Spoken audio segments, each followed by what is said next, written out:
So far, we have looked at matrix functions. You learn how to take an exponential and matrices of various sizes. For example, we found it very useful to look at a matrix of size 2 by 2 to understand Jordan norms. Today, and for the next 3 weeks, our story is about a little matrix that could. It's a very simple one. Zeros on diagonal, -1, 1 off diagonal. And it has a property that if I square it, I get minus identity, -1. And that little matrix showed up about 450 years ago in Renaissance Italy. And it wasn't a matrix then. It was just a mysterious root of -1. It was much maligned. You know, people said about it that in the first book on the subject, Cardano in 1545 wrote that complex numbers, numbers that include imaginary numbers, are as subtle as they're useless. Bombelli talked about complex numbers in his book called L'Algebra in 1572. The subtle matter seems to rest on sophistry rather than truth. Leibniz called I, the imaginary unit, that amphibian between existence and non-existence. And it was only Gauss at the end of beginning of 19th century who understood the true metaphysics of square root of -1. Early receptions were suspicion, confusion, hostility. Imaginary numbers were considered impossible. They were called imaginary. The word real was introduced for the numbers that we are familiar with to distinguish them from the imaginary. Now we say complex. The source of difficulty was that nobody had a clear answer early on. What is a complex number other than it was an intermediate step in computing roots of polynomials, which was a sport in Renaissance Italy. And then Gauss changed everything. He made them very tangible by understanding them as a two-dimensional object matrices acting on vectors in two-dimensional plane. And once they were understood, rapid progress set in. In about 40 years, most of what we now call complex analysis was founded by Cauchy, by Riemann, and others between 1815 and 1850. And today, we tend to agree with Hadamard, who in middle of the last century, or beginning of it, said the shortest path between two truths in the real domain passes through complex plane. As you will see, this is very true because complex numbers are very powerful. So what are complex numbers? What Gauss understood is that it is very inspiring, powerful to write complex numbers as vectors in two-dimensional plane, called complex plane, denoted by the C. And with two components, a real part and imaginary part. So this is sort of a Cartesian representation of complex number as a vector on a square grid, the Cartesian grid, in terms of two real numbers. Now, as we'll find out, the complex numbers are really indivisible, especially when you start looking at functions of complex numbers, so-called analytic or holomorphic functions. So it pays to think of this as a single entity in a complex plane. And in a complex plane, we tend to write Z having x and y component, real and imaginary. And for example, unity is a vector pointing along the real axis. Pure imaginary number points along the imaginary axis. And minus unity is here, real unity minus I is here. And then any point, for example, going 4 times along the real axis and 3 times up is a point in complex plane, and there is a point that's maybe I go 7 steps this way and 2 steps up. And that's how we build complex plane. A bit of notation.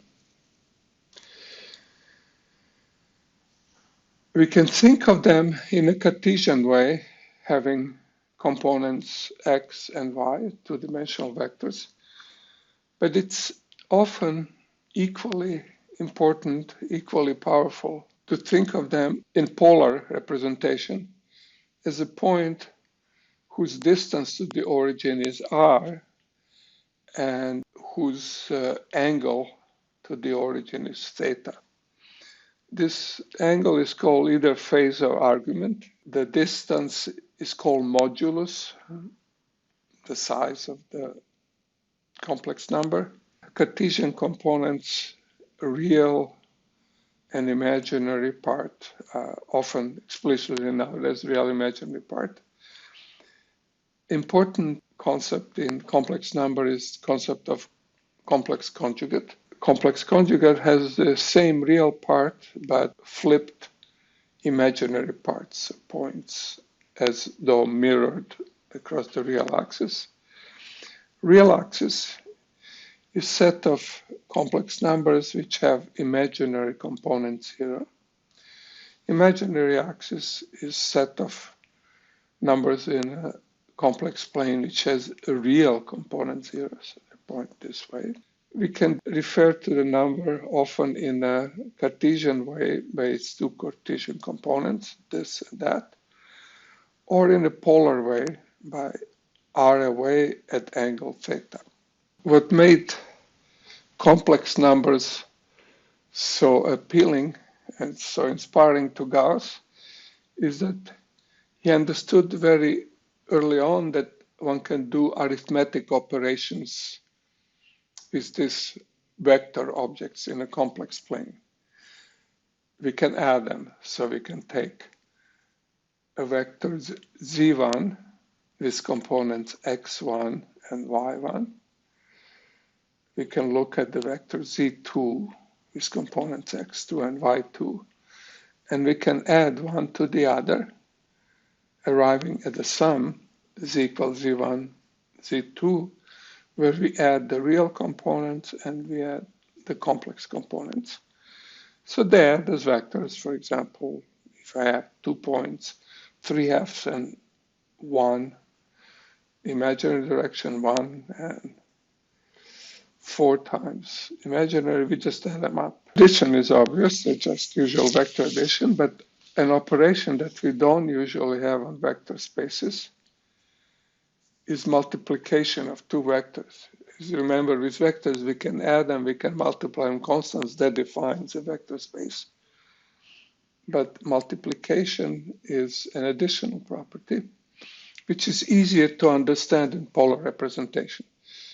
So suppose I write vector z1 by its length and angle theta1, z2 by its length and theta2, then you can define a multiplication of these 2 numbers by multiplying their magnitudes and adding their phases. So this product is addition of the 2 phases and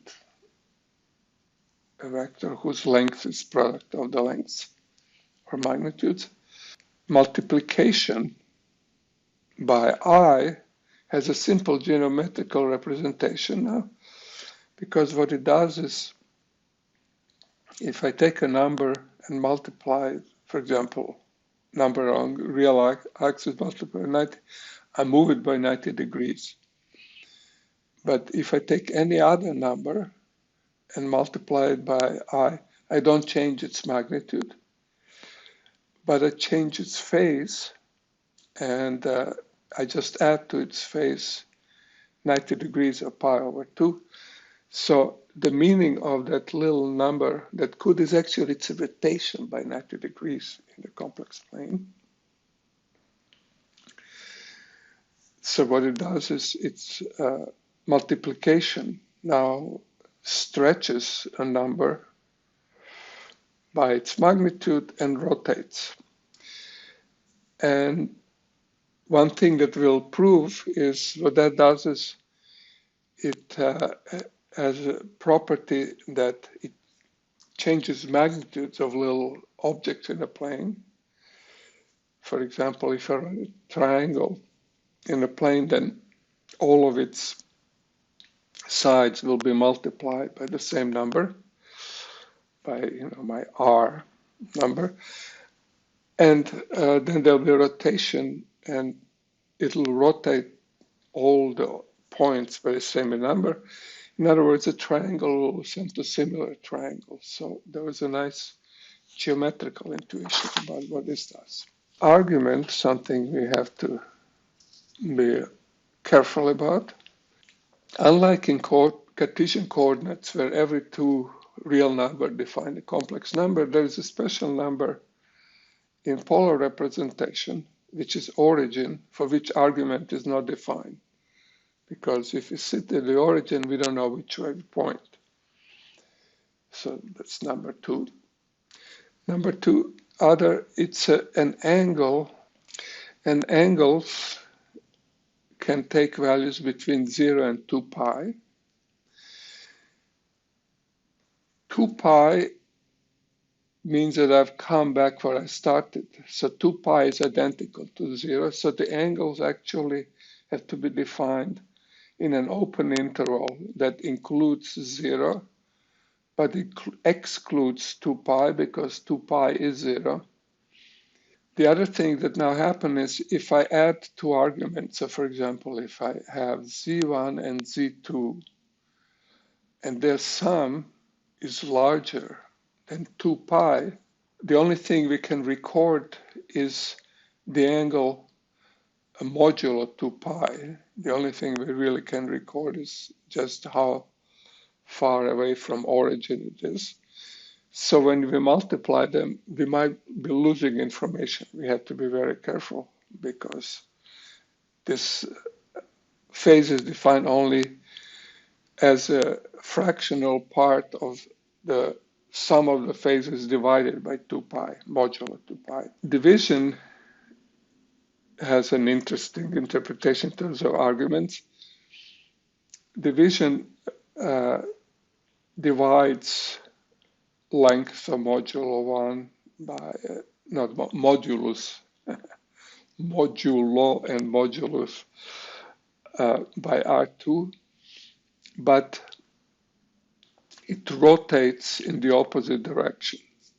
So in division, we actually take indifference of the phases. And again, we can only record them up to modulo 2 pi. Gauss's way of understanding complex number makes multiplication very natural because it's very intuitive for us to understand polar representation of a number. If we insist on doing it in Cartesian coordinates, x and y's, then we have a conversion formula for polar. What's x?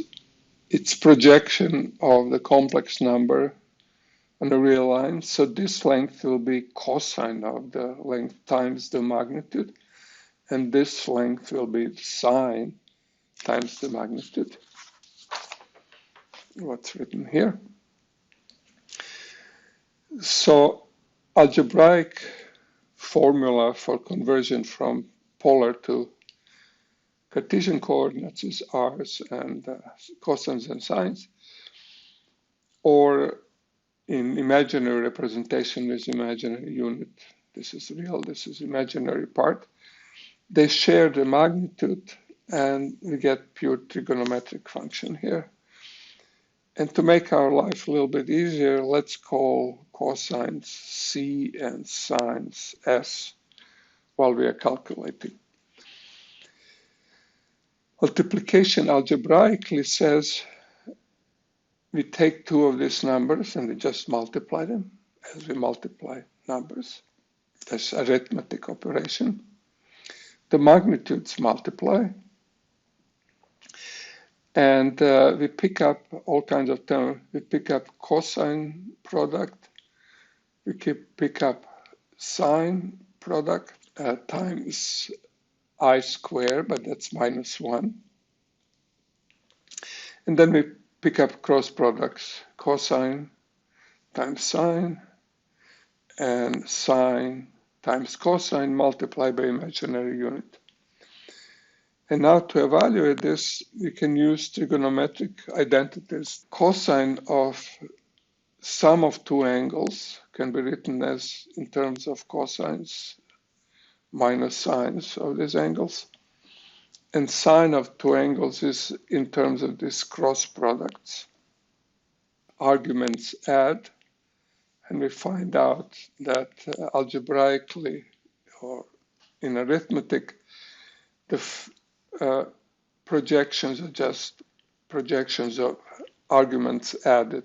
To summarize, we have complex arithmetic, we have addition in which components add in Cartesian way, we have multiplication which mixes up coordinates because both product, the imaginary parts and the real parts contributes to the new real part, but cross products contribute to the imaginary part.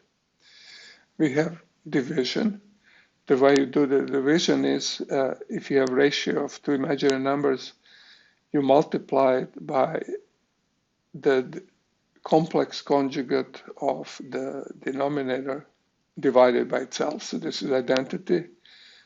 This product here is this minus that square. I square gives me plus. So you just do magnitude square and you multiply the top in the usual way. And now you can do all kinds of things. You can do arithmetic, and what was the original motivation of Renaissance Italian in introducing this. For example, you can do a square root. So you can seek for a complex number squared gives you desired complex number. And that's our definition of the square root. This number is square root of the complex one. And we already know that this is defined up to factor -1. So here we have chosen a positive square root. And how do you evaluate it? Well, you square the left-hand side. That gives you expressions for A, real part, and B, imaginary part. You can square, I'll let you do this as an exercise. You can square the real part, you can square the imaginary part, and you will get an expression for the magnitude of the square root as square root of magnitude of the complex numbers. So that's the simple part. But then when you solve this equation, you'll get two roots. And you'll get an explicit formula for the root in terms of real and imaginary part of the number squared. What's new is that this can be now done with any number in a complex plane, and that was the reason why complex numbers were introduced, rather than just numbers along the real axis. And you get the real roots if B is 0, you get imaginary roots if the discriminant, when b is 0, this is the discriminant, is negative. And in general, you'll get complex pairs as an example of arithmetic calculations. What's conjugation? So that's a thing that we didn't define for arbitrary 2 by 2 matrix when we were studying functional matrices. The notation for conjugation is either you take a complex number, you put a bar on it, or you sometimes put a little star. And that one is pretty much reserved just to complex number. There are other notions of dualities in other settings where you use a star. Now, complex conjugation is said to be involution. I don't know what the word means. But conjugation is involuntary operation, saying that if you conjugate twice, you get back where you used to, because you reflect the complex number or a real axis reflected again, and that's identity operations. Given a number and its conjugate, you can extract the real part because the imaginary part gets a minus sign, and you have to divide the 2 to get the real part. That's why 1/2. And if you subtract conjugate and its complex number, the real parts cancels. You get I twice the imaginary part, you divide it. So that's how you extract imaginary part. It's an operation that's distributive. It works on sums and works on products. This is already requires a little bit of checking, but it's obvious from the product formulas we have for complex numbers. And here comes a non-trivial thing that is very important. Remember when we had matrices, an ordinary function could be generalized. So for example, product of ordinary number could be generalized to product of matrices. And we were also able to discuss inversion. So take R to be a rational function. Rational function means I can write it as a polynomial with, in this case, real coefficients of the first variable, second variable, all possible products of variables, etc., up to order n, divided by a multinomial in these variables up to order m. A complex conjugate of a rational function is real coefficient is the same thing as rational function evaluate for each variable complex conjugated. How do we define a modulus of a complex number in this complex conjugation way? Well, we can just take a positive square root of number times its complex conjugate.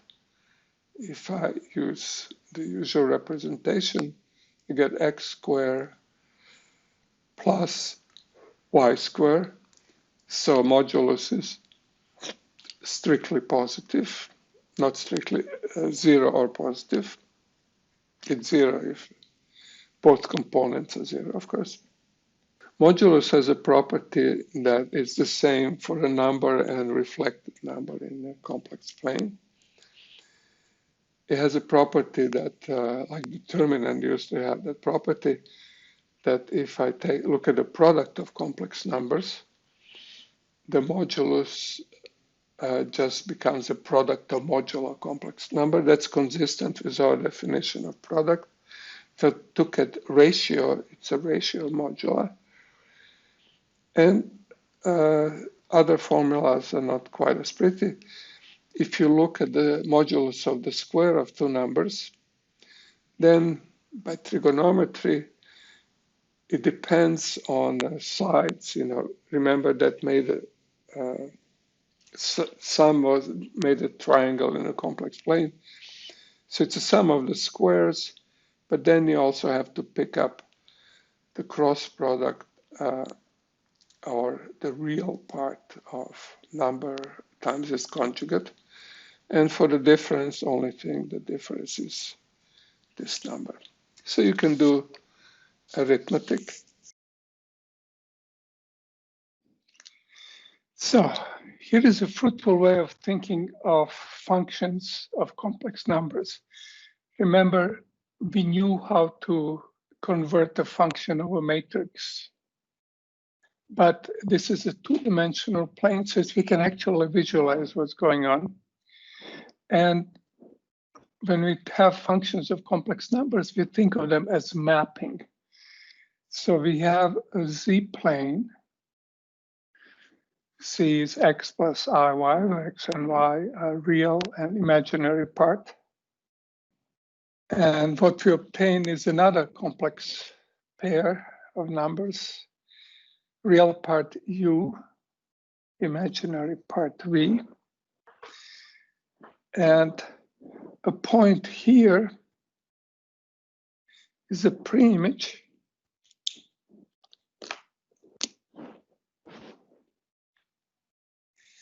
And it gets mapped into some point there.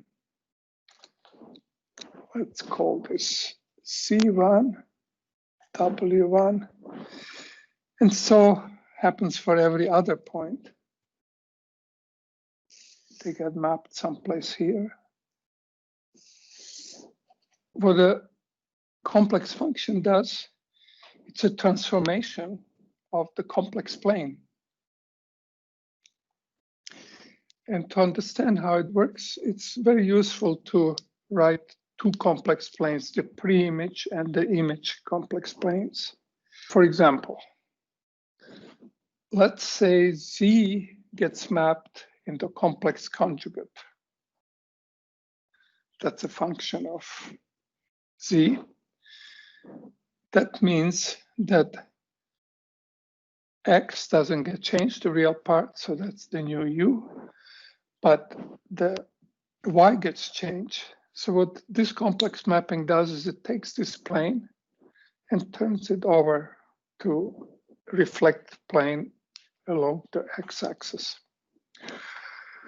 Or suppose that W is IC, so we multiply complex number by I, plus C times its complex conjugate. Then what you do is you multiply these two numbers. Here you know you'll get x squared plus y squared, only real parts. And this converts the imaginary part of I to minus real number, whereas this just becomes x squared plus y squared. And v just becomes itself. The imaginary part, real part multiplied by I becomes the imaginary part. It's a little bit hard to visualize this because we have a plane, two numbers mapping into two numbers. So that would mean that we would have to have visualization in 4 dimensions to understand what it looks like. Being mere humans, we don't, so we make do. So one thing that we make do with is we often plot modular surface of function Z. Often that's a good physical thing to do, but basically what we do is we look at x and y, and we just look at the magnitude of the number of the function. And we get some kind of surface. So every point on the xy plane has magnitude of function f. Is it, for example, in electromagnetism, that'll turn out to be power. So it'll have even a physical interpretation. And if you had a line in the xy plane, its image in a modular plane will be something, some other line.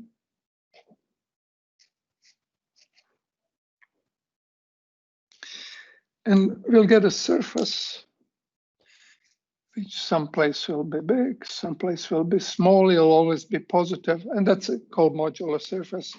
That helps us develop some intuition of what the function of z does. Here is another example of a mapping in a complex plane. Take z and raise it to the power cn, where n is 1, 2, whatever, some positive integer power.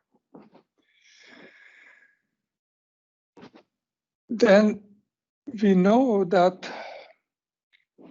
z can be put into de Moivre form by de Moivre theorem, magnitude times projection on the x-axis plus projection on the y-axis. And then the power says that W will be Rn, and miraculously, this just becomes n here and n here. So the angles increase by a multiple. In other words, if you think of it in polar representation, which is natural for this, magnitude just gets raised to the power n. So if r is larger than 1, it grows. If r is more than 1, remember it's always a positive number, it gets smaller. And the angle gets multiplied by theta. So what that means is that if we are running around one circle in xy plane, its image, the phase image, will run n times around. Will go crazy spinning around.